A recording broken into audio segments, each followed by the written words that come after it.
अस्सलामुअलैकुम दोस्तों, क्रिकेट की ताज़ा तरीन अपडेट हासिल करने के लिए मेरे चैनल को सब्सक्राइब कर लें। वो दुनिया के बेहतरीन खिलाड़ी हैं। मोहम्मद रिजवान ने पाकिस्तान के 3 खिलाड़ियों का इंतखाब किया। पाकिस्तान के विकेट कीपर बल्लेबाज मोहम्मद रिजवान ने शाहीन शाह आफरीदी, नसीम शाह और मोहम्मद आमिर की तेज रफ्तार तीनों की तारीफ करते हुए उन्हें दुनिया के बेहतरीन बॉलर करार दिया। अफरीदी और नसीम तवील अरसे से तीनों फॉर्मेट में पाकिस्तान के तेज गेंदबाज हैं, जबकि आमिर ने हाल ही में बैन अल कवामी क्रिकेट से रिटायरमेंट के अपने फैसले को तब्दील करते हुए कौमी टीम में वापसी की।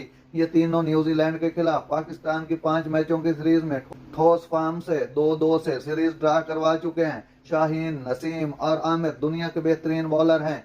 वर्ल्ड कप में एक्शन में होंगे। जो T20 वो अब तक 2024 वेस्ट इंडीज और रियासत मुत्तहिदा अमेरिका में हो रहा है। T20 वर्ल्ड कप में पाकिस्तान का पहला मैच 6 जून को अमेरिका के